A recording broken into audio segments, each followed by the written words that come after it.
Hello, my name is Clayton Collins, and this is a presentation meant to accompany the written project entitled Managerial Behavior Diary for the Senior Director of Entity Support Services, which was written for the Seminar and Leadership class Management 6345 during the summer 2019 semester at West Texas A&M University. In this special project, I will be documenting the observations and analysis of my interactions with my mentor, who works in a top leadership position at the company I worked for the past 8 years. To start, I will give some background on my organization and my position in it. I work as an IT manager for a large healthcare organization in the Dallas-Fort Worth Metroplex. We supply information technology solutions to hospitals, surgery centers, physician offices, and many other facilities. I work specifically with a small surgery center, a couple of them, including the one described in the site walkthrough diary entry. As an IT manager, I report to an IT director, who in turn reports to the senior director of entity support services. Our department is comprised of all the boots on the ground or on-site support at the different facilities. Before obtaining a management position, I was a project manager at a number of our hospitals. As I said, I've worked for the company for about 8 years and I've loved every minute of it. One of the greatest parts of my career has been the mentorship and support that I have received from the Senior Director of Entity Support Services. He took me under his wing early in my career and continues to support me in my current role. This behavior diary will focus on his leadership and my analysis of it. Before we begin, some more background about my organization can be kind of helpful.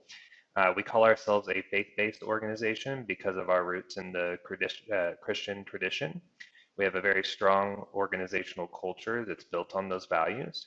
Compared to other companies I've worked for, there's a much stronger emphasis placed on compassion for others, building trust relationships, and acting in an ethical manner. The strong culture will be a trend throughout this presentation.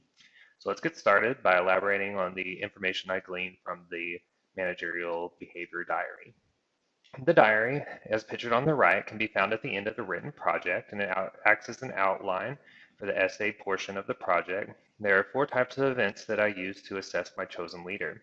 Those are an interview observation, leadership meetings, a mentoring session, and a site walkthrough. We will start by analyzing the interview observation. I was involved in a panel interview recently to hire a new manager for our department. This was an exceptionally good experience for assessing leadership traits since my mentor was specifically assessing those kind of traits in the candidate. The main things I noticed during the interview were that there were no task-related questions. He focused exclusively on human or relational questions. One of the main topics of conversation was about the internal locus of control, even though that term was not used. Right now, healthcare is actually a very dynamic field. The new laws, technological advances, reduction in the payback rates for the government provided care, and other big changes are causing hospitals to have to do more with less, and it's been making our jobs a lot harder. A leader in these times has to be able to adapt, learn, and then above all, remain resilient and positive. It's easy for staff to develop an air of negativity during these times when things aren't going well. A good leader nips that negativity in the bud and fosters a positive working relationship. I point out the big five in this section as well because that tends to be the most important thing we look for in our leaders, meaning that we're looking for someone with innate leadership qualities in the form of a well-developed character based on personal integrity. We're looking for someone who's conscientious and agreeable in addition to being a quality leader. Moving on to the leadership meetings, I think the primary defining characteristic that I took away from these meetings was the use of delegation and participative leadership. My leader lets others lead the discussion on most topics and includes all the leaders at the table into the discussion and in the decision making. He expects our leaders to be able to move beyond their role specific skills, which would mostly be technical and human since they are middle management, and instead use conceptual skills to look for a visionary solution to the problem. All three of these actions, participative, delegation, and conceptual skills, show me that he is trying to empower his leaders and challenge them to grow. This leads his followers to feel a lot of pride in their work and causes them to retain a sense of ownership that in turn leads to higher productivity. Third, I had a one-on-one mentoring session with my senior director. And I've actually had a few of these, but I'll go ahead and analyze the most recent one for this project. What stood out to me in this session was the focus on ethical decision making, which was almost entirely what we discussed. He wanted to draw out and nurture my personal integrity and ensure I was making decisions ethically. This is where my organizational culture really starts to shine through. What is most important to my top leadership and the senior director is that we're committed to our company values and we're exhibiting those values by respecting and caring for others and maintaining high levels of integrity. As I elaborate on in the written project, there's a well-defined in and out group in our department, but it is based on how well the leader or whoever it is in the department exhibits ethical behavior.